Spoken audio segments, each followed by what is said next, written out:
বাংলাদেশ জাতীয়তাবাদী দল বিএনপির রাজনীতি আগাগোড়াই জনসেবা এবং জনকল্যাণমূলক, সেটি আমরা ছোটবেলা থেকেই দেখে এসেছি। আমরা দেখেছি যে আমাদের নেত্রী দেশনেত্রী বেগম খালেদা জিয়া উনি বিভিন্ন এলাকায় ঘুরে বিভিন্ন সময়ে যখন দুর্যোগ নেমে এসেছে তখন তিনি নিজে জনগণের পাশে গিয়ে দাঁড়িয়েছেন এবং বিভিন্নভাবে সাহায্য সহযোগিতা করেছেন।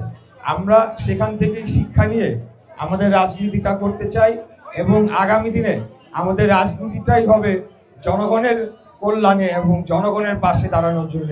আমাদের নেত্রী দেশনেত্রী বেগম খালেদা জিয়া উনি অত্যন্ত অসুস্থ অবস্থায় ছিলেন। স্বৈরাচারী খুনি ফ্যাসিস্ট হাসিনা সরকারের আমলে তাকে বন্দী করে রাখা হয়েছিল এবং তার ফলে তার শারীরিক অবস্থা অবনতি হয়। কিন্তু আপনারা ইতিমধ্যে জেনে থাকবেন যে উন্নত চিকিৎসার জন্য আমাদের নেত্রী তিনি যুক্তরাজ্যে বর্তমানে অবস্থান করছেন। আমরা বাংলাদেশ জাতীয়তাবাদী দলের পক্ষ থেকে আপনাদের সকলের কাছে ওনার জন্য দোয়া প্রার্থনা করছি যাতে উনি সম্পূর্ণ সুস্থ হয়ে বাংলাদেশে ফিরে আসেন এবং আবারও আমাদেরকে নেতৃত্ব দেন, বাংলাদেশকে এগিয়ে নিয়ে যান। আপনাদের মাঝে কম্বল বিতরণ করবেন।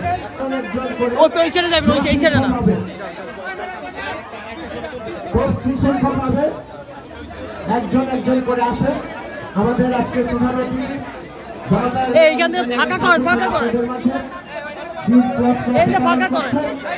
আপনারা সবাই আমাদের প্রধান অতিথি ইঞ্জিনিয়ার ইসরাকের জন্য দোয়া করবেন যেন তিনি সুস্থ থাকেন।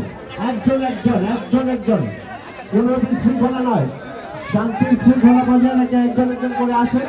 আপনারা সবাই পাবেন ইনশাআল্লাহ। আপনারা দাঁড়িয়ে আছেন সবাই পাবেন, কোনো চিন্তা করেন নেই। আমাদের প্রধান অতিথি আপনাদের সবাইকে